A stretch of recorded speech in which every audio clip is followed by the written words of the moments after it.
Hello again, and welcome to another podcast. My name's Graham Elliott, and I'm going to ask you to join me on something of an experiment. So, this is likely to be a short sequence of podcasts, and they're basically looking at how do you think like a photographer. So, what I want to do in these podcasts is to get you thinking about how a photographer sees the world and what's different about that.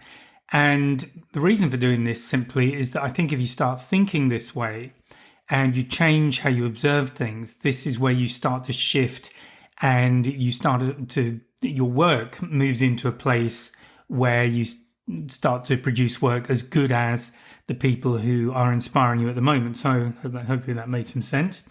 So please remember to like and subscribe this podcast. And here we go. So the first thing I've thought about with this is something that I've certainly done a lot.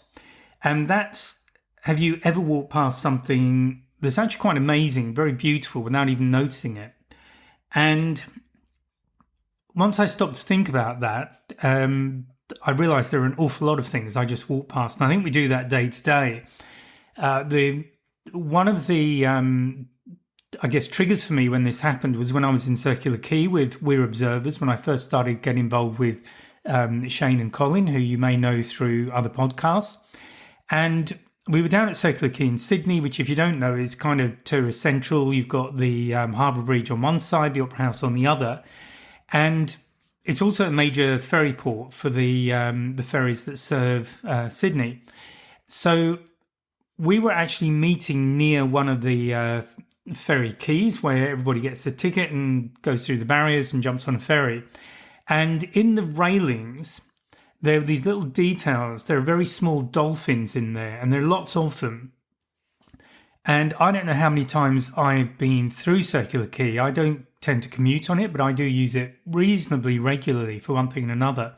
And I'd never noticed these dolphins. And to me, that really underlined the power of observation. And to me, that's what separates a photographer, a really good photographer, from people who take snapshots, if that's making sense. And to give full credit to Shane and full credit to Colin, this is where certainly Shane's We're Observers idea comes from. I think it's Shane's. And the whole point is that we're all observers, or good photographers are observers. You don't actually need a camera to be a good observer, but the best photographers really see what's going on around them. So I'm going to just cover a few things in this particular podcast. One of them is the difference between looking and seeing. I mean, we all, if you think about it, even if you think about what you do every day, maybe your journey to work or to school or whatever it might be, there are lots of things around, and we can sort of really have a look at what's there. But do we really see what's there? Are we stopping and looking at what's really there? And one of my favourite things, and I used to do this a lot when I went to London, was to, rather than just walk around these very historical places, actually, even the just ordinary streets have got a huge history, most of them, certainly compared to a lot of other places, like, for example, Australia, where I've lived for a long time. And I will just look up a little bit, just elevate my head, just change my view. And all of a sudden, I can see lots of other things. So one of my things I like to look at are the details in buildings, because they give you a clue to the story of that particular building. So often it's where there was a door or a window and it's been bricked in at some stage. And perhaps that's because the function of the building has changed. It could have been a warehouse, for example. Now it's a hotel or an office block. If you are in Sydney and you go down to the Rocks, with some of the office buildings, if you go back a street or two, these buildings were originally warehouses, because the Rocks is where a lot of the ships used to come in and unload before they got bigger. The nature of that area changed. So those buildings were at one stage used for storage, and you can actually see it in the brickwork. You can see where there are lintels with no window or no door, but there are, in places, they've left some pulleys, and these pulleys would be generally in the centre of big window, if you like, or a doorway, 1 or 2 floors up, and there would be a rope running through it, and that's how you would haul goods, whatever they were, up into the warehouse. So the clues are there if you look around. So this, to me, is the difference between just, I guess, casually looking at what's around and then really seeing what's there. So taking that a step further, what are we doing as photographers? So we're also looking at things like the lines. We're looking at shapes. We're looking at lights. And also there can be an emotional aspect to it, to what's going on. So that might be, generally where you've got living things, whether it's people, animals, or something else. But there's some sort of a connection with what's going on. And obviously composition is a big part of it too. So a good thing to think about is when you look at something, how does it look as you would see it? So I'm assuming most of you see in colour. And how does it look when it's in black and white? Because black and white is a very different way of looking at something. And if you've never tried it, I do recommend you take a photograph of something, maybe a wall or something with windows in it. But anything really. And look at it in colour, which is how we normally see things. And then just use Photoshop or something else, Lightroom, to just take the colour out, make it a monochrome, make it black and white.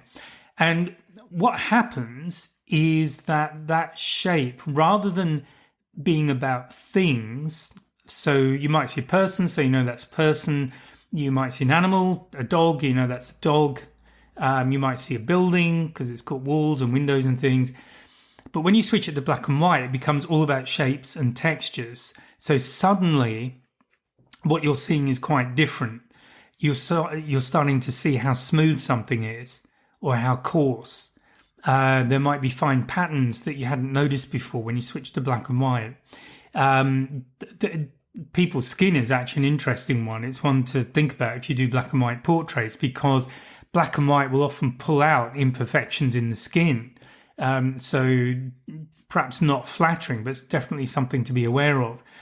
So when we switch to black and white, you're looking at shapes and textures, and this is a great thing to sort of swing back again when you're just walking around really looking and seeing what's there, and start looking in terms of shapes, textures.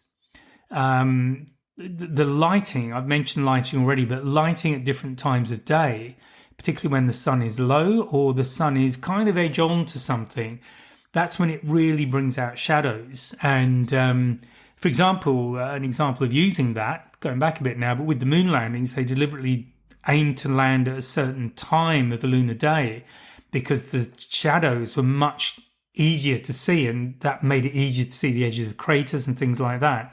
So you've got a clearer relief view of whatever it is, and it might be a wall or something else. So start looking around and start looking at what's really there. And obviously, the key thing about this is you don't need a camera to do this. So you could be just on your way to work or on your way to school or whatever it is you're doing. And the thing to do, though, there are 3 very simple things to do. The first is to slow down. And when you slow down, just look for shapes, lines, shadows, reflections, how you might photograph that scene. But have a look at what's there. So that's the very first thing. Look at the light. Look at where it falls, how it changes. Look at shadows. How does the angle of the light interact with whatever it is you're looking at? If you're in a golden hour, what's the difference in the colours? How do reflections change the light? How can you, if you were to photograph that scene, how would you make use of reflections? Is there a time of day that gives you a more impactful image? And the final thing is to just practice being there. So it's actually to just let go of distractions. And I always find a good thing to do there is to just stop and take a deep breath, let it out slowly, and then have a good look around. Because that way you're really there. You're not thinking about what just happened, the way you've got to be in 5 minutes. You're just giving yourself that gift of time, which is something I think a lot of us don't do because we lead very busy lives. So even without the photography aspect, it's a great thing to do every now and again. But just stop, take a deep breath, and then slowly have a look around. Really look and see what's there. And maybe you'll see things, as I did, that you've walked past maybe dozens or hundreds of times and you'd never even noticed. So this is something that really good photographers will do. They'll take in a scene, and this is the kind of thing they're looking at. They're looking for light. They're looking for the shadows. I was in a hide photographing bears in Finland a few weeks ago, and one of the things I noticed, I was photographing this bear and it was gradually walking away. It had actually been scared off a meal by a bigger bear that had kind of seemed to be a bit of a bully, actually gone off, chased the other one away a bit, and then he just wandered off and left everything.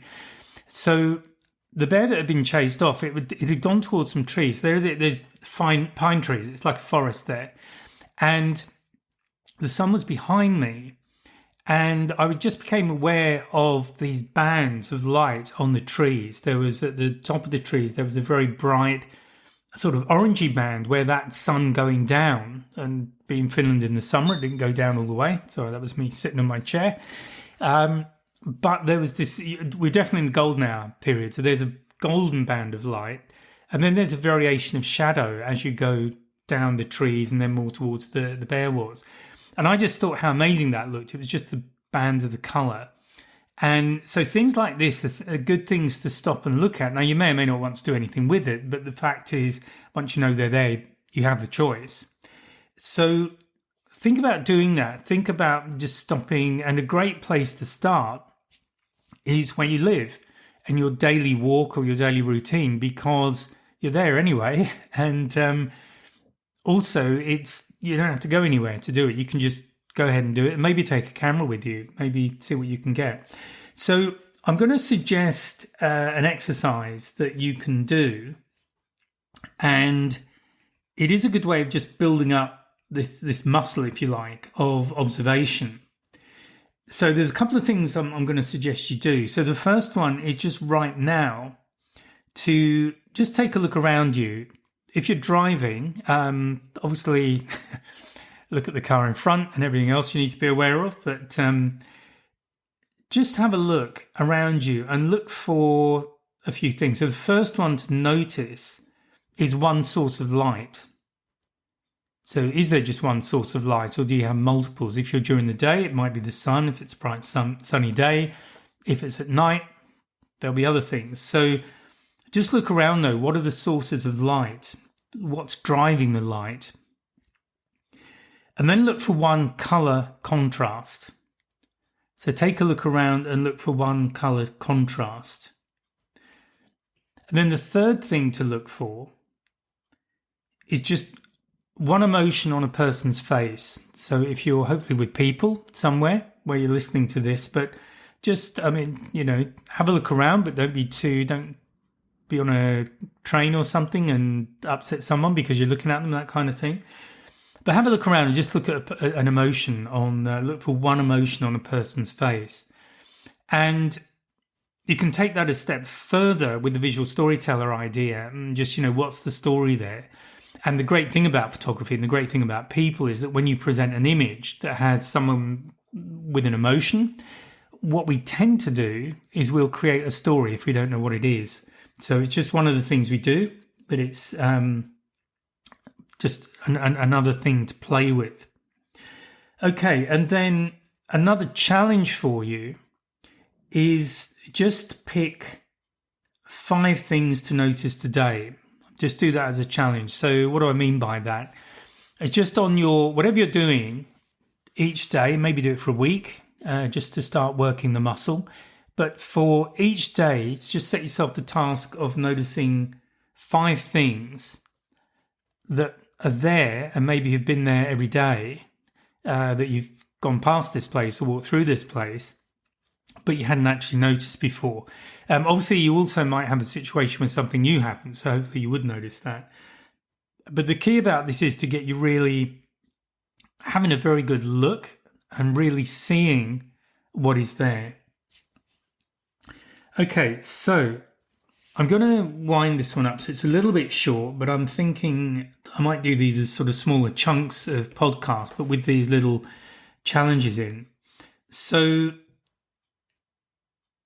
what do we want to do? What's the purpose of this? Well, as I've said at the start, for me, the secret to really good photographs is to really see what's there, but see it through the eyes of a photographer, not just, and seeing, well, there's a dog, or there's a little dolphin in the railing. But that's a kind of first level observation, if you like. But what I want you to start thinking about, if you want to challenge yourself, is to think of it from the perspective of a photographer. So what would you do? What are the aspects of what you're looking at that you could use to make it an interesting photograph? Because this is what really good photographers do. They're looking at light, they're looking at shapes, they're looking at other aspects that could form part of a composition. That might be reflections, leading lines, all those sorts of things. What can you see in that scene? And if there are people or even animals, is there an emotional context to it? Or can you create the space in an image for emotion to be there? So what I mean by that is you can take a photograph of a person or an animal and they'll have an expression, but it doesn't have to be an obvious one. It could be more subtle. So Mona Lisa is a great example of that. People argue about what the expression is, because what you're doing when you look at an image like that, you're looking at it through the lens of your own life experience. So what you see actually becomes something of a reflection of you. And that's kind of where these things become art, in my opinion, and the way I teach photography. So that's the idea, to get really good, but looking at what's around and really seeing the world through the eyes of a photographer and how a photographer would see it. And just do exercises. Just practice doing it. You don't, as I say, you don't need a camera. You can do it while you're doing your everyday, whatever you do every day. If it's going to the shops, going to school, going to work, just start having a good look around. Really see what's there. What are the details? What have you been missing? Look up. What's above you? What's on the upper floors of a building? You might be surprised. Look down. One of the things I love about photographing around my home is I see all sorts of things that I hadn't particularly noticed because I just walked past them. And this is exactly what I'm talking about. And one day I have the gates at the front of the house where I live in France. And I was walking out to close them one evening and there was a little beetle there. And I nipped back in and grabbed a camera because this little beetle, it looked like I'd been in a fight actually. It was a bit dented. But it was just walking over the gravel on the drive and working its way through just whatever weeds were growing there. But these little dramas are going on all around us. And whatever drives you in your photography, for me, it's about story. It's about sharing experience visually. I'm a very visual person anyway, so that helps. And the more you look, I think the more you find, because you start to see there are all these little dramas going around you all the time. And most of the time, we're completely unaware of pretty much all of them. So that's really the suggestion from this podcast. I hope that's something you found useful, thought-provoking. If you did, please like, subscribe, all of that. You're welcome to jump onto the website. There are challenges on there as well, like the 14-day challenge. And of course, there's also downloads. I think there's one maybe at the moment on how to improve your photography straight away. And obviously, there are the online courses. And you're very welcome to check those out and become a student with me. And they're online, so you can do it in your own time. They're small lessons, short chunks, the way I like to work, and lots of practical exercises with them. Okay, so that's it from me. I hope you found that useful. I shall speak to you again in the next podcast. Bye for now. Oh, and just one more thing before you go. Just remember to drop any comments that you have or questions, and I'll get back to them in a future podcast. And remember that there's a new podcast every Friday. So if you've enjoyed this one, please remember to like and subscribe and join me on my mailing list and you'll get a heads up about the latest podcast. So bye for now.